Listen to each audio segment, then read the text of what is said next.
চলছে সপ্তদশ ঢাকা আন্তর্জাতিক চলচ্চিত্র উৎসব। ঢাকার ৬টি ভেন্যুতে প্রদর্শিত হচ্ছে বিশ্বের ৭২টি দেশের ২১৮টি চলচ্চিত্র। এর মধ্যে এশিয়ান প্রতিযোগিতা বিভাগে অংশ নিচ্ছে ২২টি চলচ্চিত্র। এই বিভাগে আছে বাংলাদেশের চলচ্চিত্র কমলা রকেট। আজ প্রদর্শিত হলো নূর ইমরান মিঠু পরিচালিত এই সিনেমাটি। উৎসব ও নিজের সিনেমার প্রদর্শন নিয়ে শোবিজ টুনাইটের সাথে কথা বললেন এই নির্মাতা।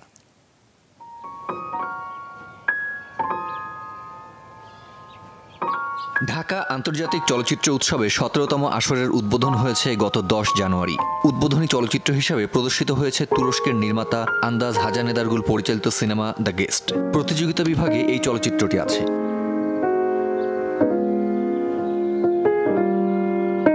এশিয়ান প্রতিযোগিতা বিভাগে প্রতিযোগিতা করছে বাংলাদেশের একমাত্র চলচ্চিত্র নূর ইমরান মিঠু পরিচালিত কমলা রকেট।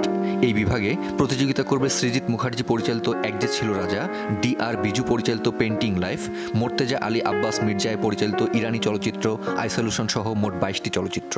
খুবই আনন্দের যে ২২টা ছবি হচ্ছে কম্পিটিশনে আছে, এবার তার মধ্যে কমলা রকেট আছে, মানে বাংলাদেশে আর কোনো ছবি নেই।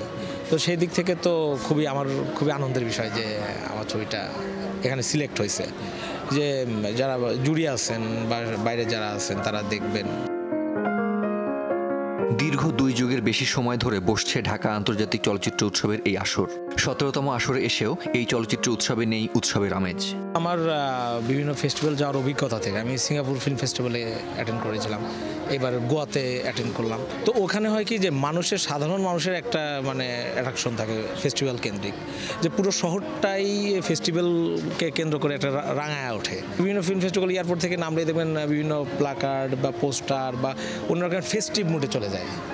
কিন্তু আমি এখন আসার পরেই দেখলাম যে শাহবাগের চারপাশ দিয়ে যেমন যে অন্য মানে এটা ফোকাসড মনে হচ্ছে, যে কনসেন্ট্রেশনই রাখা যায় না ভিতরে।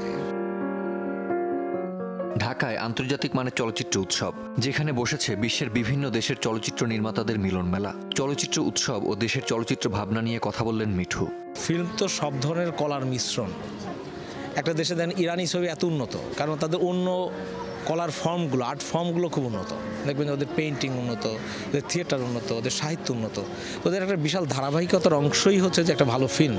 মানে অন্য মাধ্যমগুলো লিগাসি বহন করবে ফিল্ম। মানুষ হয়তো জানেও না যে আজকে ফেস্টিভ্যাল হচ্ছে বা গতকালকে শুরু হয়েছে। যদি এরকম একটা আমাদের সংস্কৃতির অংশ বানিয়ে ফেলতে পারি, যে অনেক গ্যাদারিং হয়, মানুষ আসে, যেমন সারা পৃথিবীর লোক আসতেছে, কিন্তু এই ঢাকার লোকই কিন্তু জানে না ভালো করে যে আজকে ফেস্টিভ্যাল হচ্ছে।